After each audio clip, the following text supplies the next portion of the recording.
APR Group, 2 and 3 BHK premium apartments at Patancheru. Comfortable pricing, GHMC and RERA approved. అంటే మీకు ఈ struggling టైంలో గానీ, అంటే వరుసగా ఫెయిల్యూర్స్ వచ్చినప్పుడు ఏ సినిమా అంటే ఫస్ట్ కథ విన్నప్పుడు బానే ఉంటుంది. కానీ స్క్రీన్ మీదకి వచ్చేసరికి అది డిఫరెంట్‌గా మారిపోతుంది. జనాలు ఆడియన్స్ రిసీవ్ చేసుకోకపోవటం. ఈ కన్‌ఫ్యూజన్‌లో ఎప్పుడైనా డైలమాలో డిసప్పాయింట్ అయ్యేవారా? అసలు బాగా ఏంటిది? ఎందుకు ఇలా జరుగుతుంది అసలు? బాగా ఆ! బాగా అనుకున్నాను. కొన్ని తర్వాత బిఫోర్ కోవిడ్ కూడా కొన్ని ఫిల్మ్స్‌కి నా 'శశి' సినిమాకి మంచి ఓపెనింగ్ వచ్చింది. సినిమా డిసప్పాయింట్ చేసింది. బట్ ఓపెనింగ్ మంచి ఓపెనింగ్ వచ్చింది. ఆ సాంగ్ వల్లో లేకపోతే సాంగ్ ఒక అందులో సాంగ్ వల్ల దానికి మంచి ఓపెనింగ్స్ పడాయి సినిమాకి. కోవిడ్ తర్వాత సిట్యుయేషన్ కొంచెం హ్మ్. టఫ్ అయింది. ఎందుకంటే కోవిడ్ తర్వాత అందరికీ టఫ్ అయింది, నాకే కాదు. థియేట్రికల్ అనేది చాలా టఫ్ అయిపోయింది. బట్ ఇప్పటికీ థియేటర్కి వస్తున్నారు జనం, చూస్తున్నారు, ఎంజాయ్ చేస్తున్నారు, ఇంట్రెస్ట్ క్రియేట్ చేయాలి. సో ఆ టైంలో బాగా ఫీల్ అయ్యాను. ఇంకా ఇంకా ఇంకా మన కష్టమేమో అనుకుంటూ ఉంటే సడన్గా ఏదైనా మంచి సినిమా వచ్చేది. మళ్ళీ ఒక చిన్న హోప్ వచ్చేది, ఓకే ఈ సినిమాతో కొట్టచ్చు అని. సరే అని. సో నా ఫీలింగ్ ఏంటంటే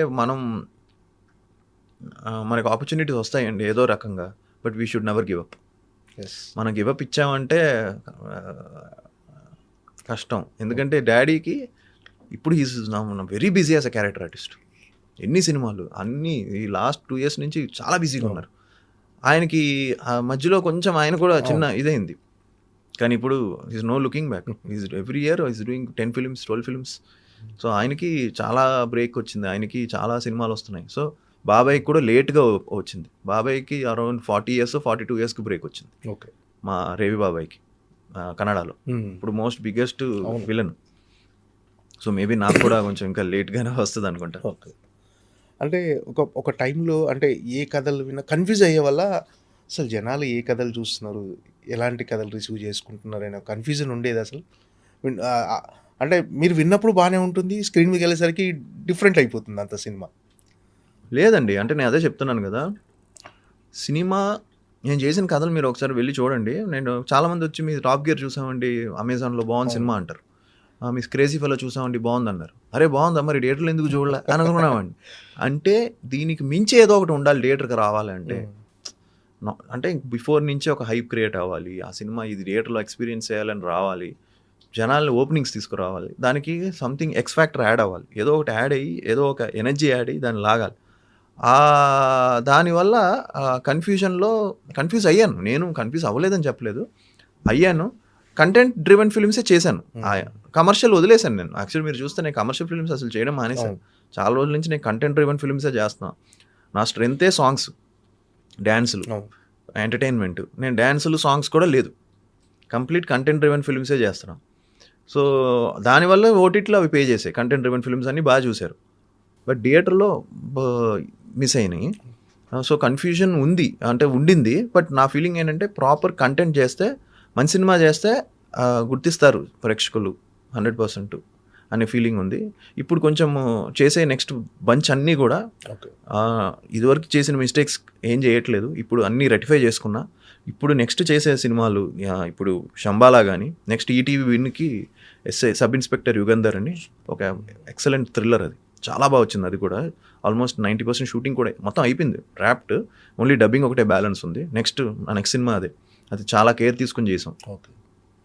అంటే ఆ టైంలో మీకు బాగా మోరల్గా సపోర్ట్ ఇచ్చింది ఎవరు? ఆ టైంలో కొంచెం ఫెయిల్యూర్స్లో ఉన్నప్పుడు డాడీ కానీ మమ్మీ కానీ ఎలాంటి సపోర్ట్ వచ్చింది మీ వైఫ్ నుంచి కానీ? 100% డాడీ ఎప్పుడు సపోర్ట్ చేసేవాళ్ళు.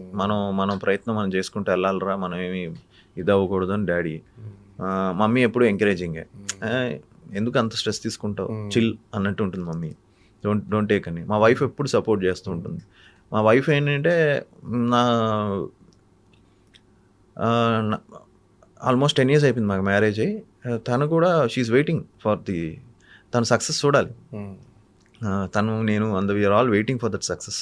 ఆ సక్సెస్ మేము చూడాలి అని తను ఒక హోప్లో ఉంది. సో అది మేబీ త్వరలో ప్రేక్షకులు ఇస్తారేమో మంచి సక్సెస్ శంబారా ద్వారా వస్తుందేమో. సో తను ఇప్పుడు వెరీ ఎంకరేజింగ్ అండి. తను కూడా ఏ రోజు కూడా ఎందుకు మనం ఎక్కడో మిస్ అవుతున్నాం అని కూర్చొని డిస్కస్ చేసినవి ఉన్నాయి, ఎంకరేజ్ కూడా చేసినవి ఉన్నాయి. లేదు ప్రాపర్గా చేయని తనకి ఈ సినిమా మీద మంచి హోప్ ఉంది. అంటే సజెషన్స్ ఏమైనా తీసుకుంటారండి మామూలుగా? యా తీసుకుంటాను. అవును. సజెషన్స్ 100% తీసుకుంటాను. అంటే ఎక్కువ డాడీతో క్లోజ్గా ఉంటారు, మమ్మీతో ఎక్కువ ఉంటారు క్లోజ్? లేదు, డాడీ మమ్మీ ఇద్దరు. ప్రొఫెషనల్ వైస్ డాడీతో.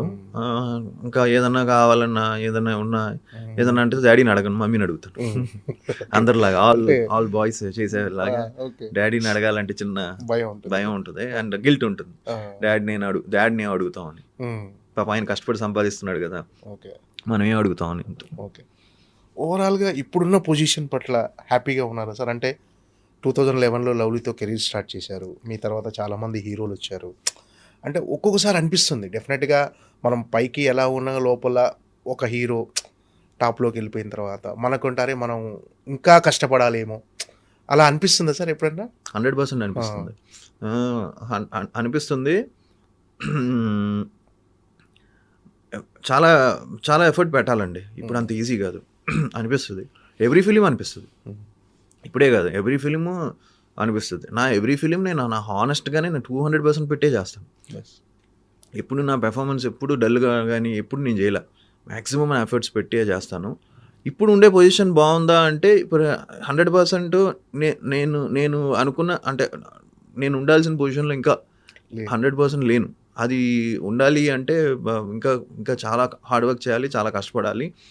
And at the same time ఒక బ్రేక్ రావాలండి. ఒక బ్రేక్ వచ్చింది అంటే మనం కూడా మనతో కూడా బడ్జెట్స్ అన్నీ మారుతాయి. అప్పుడు సినిమా స్పాన్ మారుతుంది. సినిమా స్పాన్ మారిందంటే ఇంకా బాగా తీయచ్చు సినిమాలు. ఇట్స్ నాట్ అబౌట్ రెమ్యునరేషన్స్ గురించి నేను ఎప్పుడు పెద్ద రెమ్యునరేషన్స్ ఏం తీసుకుంది లేదు. ఫస్ట్ ఫిలిం నుంచి నేను మినిమం రెమ్యునరేషన్స్ తీసుకుంటూ వచ్చా. పెద్ద రెమ్యునరేషన్స్ కోట్లు నేను ఏ రోజు తీసుకోవాలా. వెరీ ఫస్ట్ ఫిలిం అయిన తర్వాత కూడా నేను సెకండ్ ఫిలిం ఆల్మోస్ట్ ఫ్రీగా చేశాను. లవ్లీ ప్రేమ కావాలి ఆల్మోస్ట్ 10-15 కోట్లు గ్రాస్ చేసింది. అయినా కూడా నేను సెకండ్ ఫిలిం చాలా తక్కువ, ఏమి పెద్ద అమౌంట్ తీసుకోవాలి. థర్డ్ ఫిలిం పెద్ద అమౌంట్ తీసుకోవాలి. సో అవన్నీ కూడా నార్మల్ మినిమం అమౌంట్స్తోనే చేసిన సినిమాలే. పెద్ద రెమ్యునరేషన్స్ పెద్దగా ఏం తీసుకొని చేసిన లేవు. ఓకే, బట్ దాన్ని ఏమంటామంటే ఒక బ్రేక్ పడితే నా ఫీలింగ్ ఏంటంటే ఒక హిట్ పడితే సినిమా స్పాన్ కొంచెం పెద్దగా చేయాలి, కొంచెం ఇంకా బాగా చెప్పచ్చు. అంటే కథలా చెప్పచ్చు, కొంచెం గ్రాండ్గా చెప్పచ్చు. ఆ గ్రాండియర్ మిస్ అయినా అంటే చాలామంది ప్రొడక్షన్ వాల్యూస్ కొంచెం తక్కువ ఉన్నాయి, ఇలాంటివి మెసేజెస్ చూసా.